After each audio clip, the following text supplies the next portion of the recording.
नाज़रीन अफ़सोसनाक ख़बर अवां सां शेयर कंदा हलूं त अॼुकल्ह जे जदीद ऐं साइंस और टेक्नोलॉजी जे दौर में भी सिंध जे कई इलाइक़नि ॻोठनि तोड़े वाणनि में मुल्क जो मुस्तक़बिल यानी मासूम ॿारड़ा पट ते तालीम कराइण ते मजबूर बणियल आहिनि। नाज़रीन अवां खे ॿुधाईंदो हलां त ही तालका कंबर शहदाद कोट में वाक़िअ 150 घरनि ते मुश्तमिल अब्दुल्ला पंवर ॻोठ आहे, जिते स्कूल जी बिल्डिंग न हुजण सबबि ॿारड़ा अॼु बि पट ते वण हेठां तालीम पिराइण ते मजबूर बणियल आहिनि। स्कूल जे हेडमास्टर सनाउल्ला हुलियो जो चवणु आहे त स्कूल में 210 खां मथे शागिर्द दाख़िल आहिनि, जिन में 63 खां मथे नियाणियूं बि तालीम हासिल कनि थियूं। जॾहिं त हिन स्कूल में हिन ॻोठ खां सवाइ भरिसां मौजूदु ॿियनि ॻोठनि जा ॿार बि तालीम पिराइनि था। स्कूल में न त साफ़ पीअण जे पाणीअ जी सहूलियत आहे, न वरी को बाथरूम आहे। नाज़रीन अचो त वधीक ॻोठाणनि खां पुछूं त उहे स्कूल जी बिल्डिंग न हुजण बाबति छा था चवनि।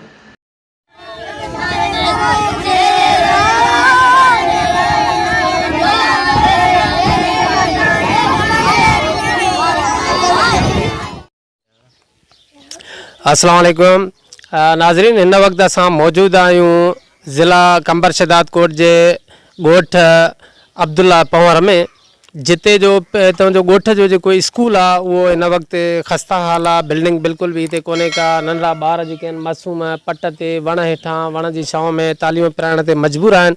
अचो त ॻोठाणनि खां पुछूं त इहो जेका आहे छा वजह, छाजे करे ताईं हिते स्कूल कोन्हे। अचो त पहिरियां ॻोठ जे वॾेरे खां पुछूं। ॻोठे वॾेरे जो चाचो अमानुल्ला पंवर साहिबु, साईं ॿुधायो त स्कूल भला आहे बिल्डिंग काॾे वई ऐं स्कूल जेका ॿार जेके आहिनि नंढा मासूम हितां जा पट ते तालीम पिराइण ते मजबूर आहिनि, हिन जी छा वजह? वजह इहा आहे असां भॼी भॼी बेख निकिरी वई, ॿ टे इहो आयूं बजेटियूं आयूं, उहे असांजो कुझु कोन थियो। भॼी भॼी हाणे ताईं भॼंदा रहूं था, कुझु कोन थो थिए। पोइ इहो मां ॾिनो आहे, ॿार त पढ़नि, शाबाश वीचारनि मास्तरनि खे आहे। नाज़रीन हिन वक़्तु असां हिन ॻोठ जे सां ई तालिक़ रखे थो साईं तालीम खाते में डिप्टी डायरेक्टर आहिनि लाड़काने डिवीज़न ते, ऐं साईं फ़तेह मोहम्मद पंवर साहिब जिन खां पुछंदासीं त साईं हिन ॻोठ में जेको आहे स्कूल जी बिल्डिंग कोन्हे का, त इन जी छा वजह, ॿार जेको आहे उहो पट ते तालीम हासिल कनि था? साईं ॻाल्हि इहा आहे त हिते शुरूआत में जेको आहे त ॻोठ में जेको आहे ओताक हूंदी हुई जेका कमरनि ते मुश्तमिल हुई, उते जेको तालीम हलंदी हुई।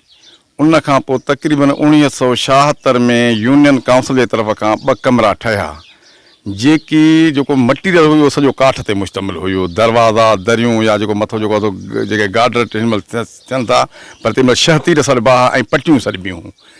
पोइ काफ़ी अरसे खां पोइ उहे जेका त स्कूल रही पियो ऐं उनखे जेका आहे त उॾही खाई वई, जंहिंजे करे उहो इहे ज़बून हालत में रहियो। ऐं ॻोठाणनि जे हिसाब सां, ॻोठ जे चङे मुड़ुस जे हिसाब सां मथे जेको आहे सो दाहियो वियो। ऑफिसरनि काफ़ी विज़िटियूं कयूं, पर उन जो तदारक न रहियो। जॾहिं मां ऑफिसर थियुसि, मां पंहिंजे हिसाब सां बि जेको आहे त ज़िले लेवल ते, तालके लेवल ते, एतिरे ताईं मां सेक्रेटरीट ताईं बि जेको आहे सो पंहिंजा प्रोफार्म मां ठाहे मथे मोकिलिया, पर अञा ताईं उन जो को ख़ासि ख़ातिर जेको आहे सो जवाबु न मिलियो आहे। बाक़ी कोशिशि आहे त इनशाला जेको इहो आसिरो आहे त हीउ स्कूल ठहंदो ऐं 5 कमरनि ते मुश्तमिल हूंदो। हिन स्कूल जो जेको हेडमास्टर आहे सनाउल्ला हुलियो, जेको हितां पाड़े जो आहे ऐं जेको हिते उस्ताद आहे, साईं तव्हां हिते केतिरे अरसे खां वठी उस्ताद आहियो? सर मां हिते 2012 में स्कूल आयो आहियां। साहब जे हुकूमत ते स्कूल बंदि हुयो, साहब जे ऑर्डर ते मां अची स्कूल खोलियो। कहिड़ो साहब? साहब फारूक सुमर साहब, एस डी ओ असांजो हुयो फारूक सुमर साहब। उन साहब जे हुकूमत ते मां स्कूल खोलियो। ॿार पहिरियों थोरा, हाणे माशाअल्लाह मां वटि 210 ॿार तक़रीबन मुकमल पढ़नि था। ऐं उन खां सवाइ असांजो सईद वद साहब असांजो एस डी ओ हुयो, जंहिं असांखे एस.एम.सी नी कुझु बेंचूं ठाहिराए ते। पहिरियों का शइ न हुई, हाणे बेंचूं कुझु आहिनि, कुझु असांखे तव्हां कुर्सियूं आहिनि। उस्ताद घणा आहिनि हिन स्कूल? उस्ताद असां हिते 3 आहियूं। 3 ई ड्यूटी कयो था? 3 ड्यूटी कंदा आहियूं साईं। अच्छा, ऐं हे जेको 250 खां मथे ॿुधायो था शागिर्द आहिनि, त उनखे तव्हां 3 उस्ताद पढ़ाईंदा आहियो? जी सर, 3 पढ़ाईंदा आहियूं। अच्छा, त हिन वक़्तु छा तव्हां सम्झो था पिया त जेकर तव्हां वटि बिल्डिंग जो न आहे त तव्हां वटि छा मुश्किलात आहे? असां वटि साईं घणी मुश्किलात आहे। पाणी जी मुश्किलात आहे, ॿारनि लाइ पाणी साफ़ु कोन्हे को, ऐं ॿिए खे चवां असां लाइ बिल्डिंग कोन्हे, मटीरियल थोरो आहे, बेंचूं थोरियूं आहिनि, कुर्सियूं थोरियूं आहिनि, असांजे तहफ़ो सही नथो मिले। प्लाट अहिड़ो सही साफ़ु सुथिरो न आहे, ॿारड़ा वीचारा तंग था थियनि, परेशान था थियनि। उन लाइ ॻोठे वॾेरो ज़मीन अथसि ॾिए थो, उहो गवर्नमेंट असांखे उते ठाराए त महिरबानी गवर्नमेंट थींदी। ठीकु आहे। त SMC फंड स्कूल जो ईंदो आहे साल में जेको आहे त कुझु त ईंदा हूंदा, घणो थो अचे? साईं SMC फंड असांजो 18,000 बि आयो आहे, 16 बि आयो आहे। असांजो पराको SMC फंड कोन थो अचे। हाणे असांजो अकाउंट ब्लॉक थी वियो आहे, उहो असांजो अकाउंट अञा न खुलियो आहे। छा वजह अकाउंट ब्लॉक थी वियो आहे? ऐं तव्हां जेको आहे अॻ में जो ईंदो हुयो त उन मां तव्हां छा उनखे इस्तेमालु कंदा? असां वटि अॻ में आयो त असां वटि पहिरियां ई का बि शइ न हूंदी। 2012 खां पोइ 2014 में असांजो SMC अकाउंट थियो। असांजे 3 साल SMC आई, जंहिंमें असां बेंचूं बि ठारायूं आहिनि, कुर्सियूं ठारायूं आहिनि, टेबलूं ठारायूं आहिनि, बोर्ड ठारायो आहे, कूलर वरिता आहिनि।